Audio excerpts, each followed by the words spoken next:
ओम शांति। स्त्री के किस पाप के कारण बच्चे की मृत्यु हो जाती है? देखिए, आज जब किसी के छोटे बच्चे की मृत्यु हो जाती है तो उसके परिवार के लोग या तो उसकी माँ को कलंकित करते हैं या फिर वो माँ स्वयं अपने आप को कलंकित करती है और ऐसा समझती है कि मेरी कोई गलती है, मैंने कोई पाप किया है या मुझसे कोई पाप बन गया है जिसके कारण से मेरे बच्चे की मृत्यु हो गई है।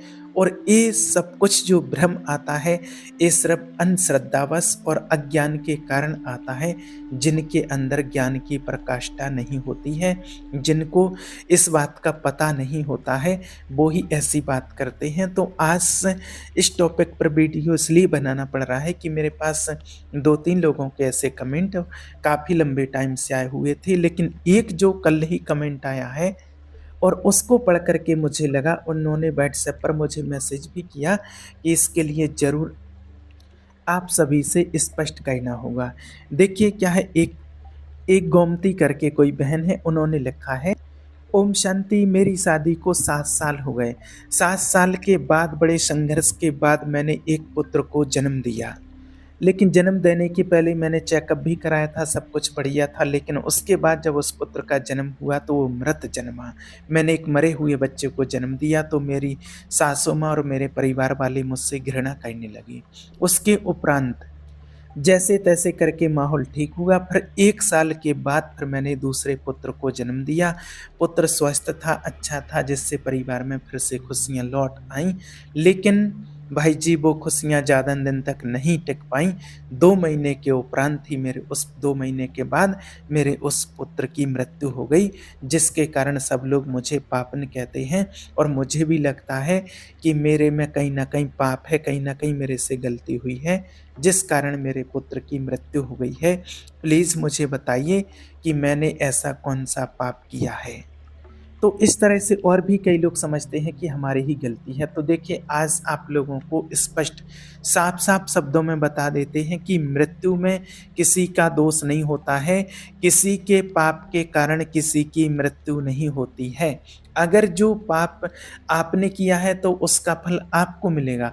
माता हो, पिता हो, भाई हो, बहन हो, किसी के भी पाप के कारण किसी दूसरे व्यक्ति की मृत्यु नहीं होती है। जो हमने किया है तो उसका फल हमें ही भोगना पड़ेगा, किसी बच्चे को नहीं भोगना पड़ेगा। जो बच्चे ने किया है तो उसका फल बच्चे को भोगना पड़ेगा, जो माता-पिता ने किया है तो उसका फल माता-पिता को भोगना पड़ता है। ऐसा नहीं है कि अगर आप भोजन कर लें और आपके बच्चे का पेट भर जाए या बच्चा भोजन कर ले तो माता-पिता का पेट भर जाए, ऐसा नहीं होता है। जो भोजन करेगा पेट उसी का भरेगा, इसलिए जो कर्म करेगा तो उस फल का अच्छा या बुरा परिणाम उसी को मिलेगा, कोई और दूसरे को नहीं मिलेगा। जिस प्रकार से हर एक आत्मा स्वतंत्र है कर्म करने के लिए, हर आत्मा कर्म कर सकती है, अच्छा हो या बुरा हो, उसी प्रकार से वो आत्मा परतंत्र है, बंधी हुई है उस कर्म का फल भोगने के लिए, चाहे वो कर्म अच्छा हो या बुरा हो। तो इसमें किसी का कोई दोष नहीं होता है। आज घर में किसी की मृत्यु हो जाती है तो बहुत सारे लोग एक दूसरे के लिए, या बच्चा छोटा हो उसकी मृत्यु हो जाए या किसी बड़े की मृत्यु हो जाए, पत्नी की मृत्यु हो जाए तो पति को दोषी ठहराते हैं, और पति की मृत्यु हो जाए तो पत्नी को दोषी ठहराते हैं कि तेरे कारण से ऐसा हुआ। छोटे बच्चे की मृत्यु हो जाए तो माँ को दोषी ठहराते हैं कि तेरे कारण से ऐसा हुआ, तुम पापन है। तो ऐसा कोई भी पाप नहीं होता है। देखिए, जिसके कारण बच्चे की मृत्यु हो जाए, बस हर एक आत्मा के लिए एक टाइम पीरियड फिक्स मिला हुआ होता है कि कितने समय तक के लिए तुम्हें उसके यहाँ जाना है। और वो एक चीज़ आपने सुनी होगी, जो कहा जाता है कि खाने वाले का नाम दाने दाने पर लिखा रहता है। तो दाना पानी कहाँ कितने टाइम तक किसके साथ आपका लिखा हुआ है, बस वो आत्मा उतने ही देर के लिए आपके पास आएगी। चाहे वो 1 दिन के लिए आए, चाहे 1 घंटे के लिए आए या 100 साल के लिए आए, जन्म होते ही साथ उसका टाइम पीरियड पूरा फिक्स किया जाता है कि कितने समय तक के लिए आपको कहाँ जाना है। और जो आत्मा आती है तो वो अपना दुख सुख का हिसाब किताब पूरा करने के लिए आती है। आपको दुख दे करके जाएगी, अगर आपने कभी दुख दिया होगा तो आपको सुख दे करके जाएगी, अगर आपने उस आत्मा को कभी सुख दिया होगा तो। आपका जहाँ पर जन्म हुआ है तो वो ऐसे ही अकारण नहीं हुआ है, उसके पीछे भी कर्मों का हिसाब-किताब होता है। उसके पीछे भी कोई न कोई कारण होता है कि आपको वहीं उसी माता-पिता के पास जन्म लेने के लिए क्यों जाना पड़ा। तो इन सारी चीज़ों के पीछे हमारे कर्म होते हैं, बाकी इसमें किसी का कोई दोष नहीं होता है। ना आप जो गोमती बहन जिन्होंने कमेंट किया है मुझे, तो वो भी अपने आप को दोषी ना मानें और ना अपने आप को दोषी समझिए कभी, और ना आपके परिवार वालों को भी आपको दोषी समझना चाहिए। इसमें आपका कोई दोष नहीं होता है। और आज ऐसे कौन से माता-पिता होंगे जो अपनी संतान की मृत्यु चाहेंगे या कोई ऐसी गलती करेंगे कि जिसके कारण से बच्चों की मृत्यु हो जाए। अरे माँ तो माँ होती है, और माँ अपने बच्चे को अपनी जान से भी ज़्यादा प्यार करती है, और माँ अपनी जान दे कर के भी बच्चे की जान बचाना चाहती है।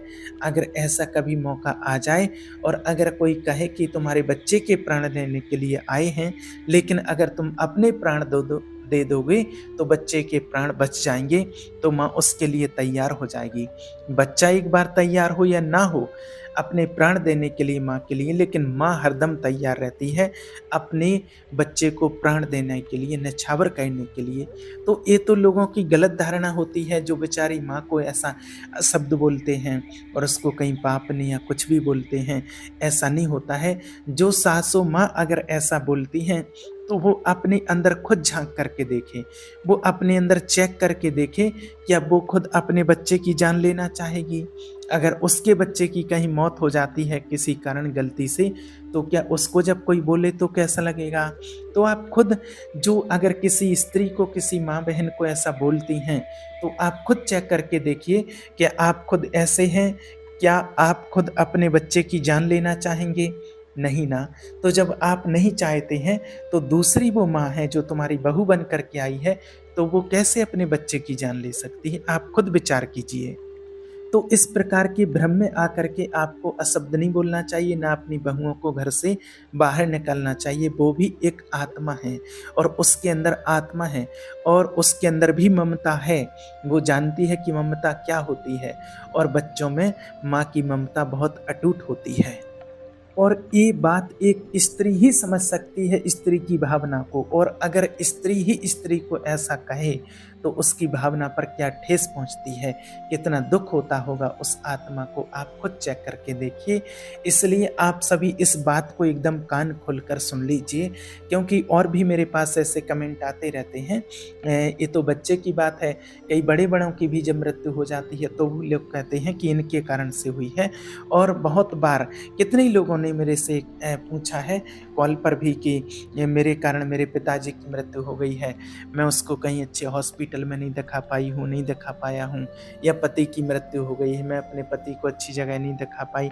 ऐसे बहुत से लोगों के कमेंट होते हैं, और वो कई बार इस पीड़ा में भी रहते हैं और बरसों तक इस दुख से दुखी रहते हैं।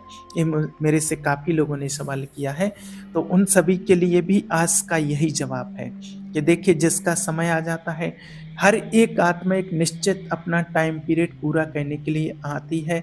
उसको जितना टाइम पीरियड मिला हुआ होता है, उसके बाद उसको जाना होता है। उसका टाइम पीरियड पूरा होने के बाद उस आत्मा को कोई यहाँ पर 1 मिनट भी नहीं रोक सकता है। उसने, चाहे उसको 1 घंटे का समय मिला हो, चाहे 100 साल का समय मिला हो, उसका समय पूरा हुआ और वो आत्मा यहाँ से चली जाएगी, उसको कोई भी नहीं रोक सकता है। इसलिए आप सभी इस भ्रम में ना रहें, इस दुविधा में ना रहें कि मेरे कारण किसी की मृत्यु हो गई है, नहीं। मृत्यु किसी के कारण से भी किसी की नहीं होती है। हाँ, अगर आप सही डॉक्टर तक नहीं पहुँच पाए हैं, तो उस आत्मा को माना उस व्यक्ति को दुःख होगा, तकलीफ़ होगी, उस रोग का निवारण नहीं हो पाएगा सही से, उसको सही से ट्रीटमेंट नहीं मिल पाएगा, तो उसको दर्द होता रहेगा, लेकिन उसकी मृत्यु नहीं हो सकती है। मृत्यु होगी उसकी उस समय पर, जब उस आत्मा को शरीर छोड़ने का समय आ जाएगा। और अगर उसका समय आ गया है, तो आप कितनी बड़ी डॉक्टर के पास ले जाओ, फिर उसको आप बचा नहीं सकते हैं और वो अपने समय पर आत्मा जाएगी। इसलिए आप सभी इस भ्रम से बाहर आ जाइए। और मैंने भी अपनी आँखों से देखा, कानों से सुना है कि कई लोग किसी की मृत्यु का दोष एक दूसरे पर थोप देते हैं कि इसके कारण से चला गया, इसके कारण से चला गया है। तो आज आप नोट कर लीजिए कि किसी के कारण से कोई नहीं जाता।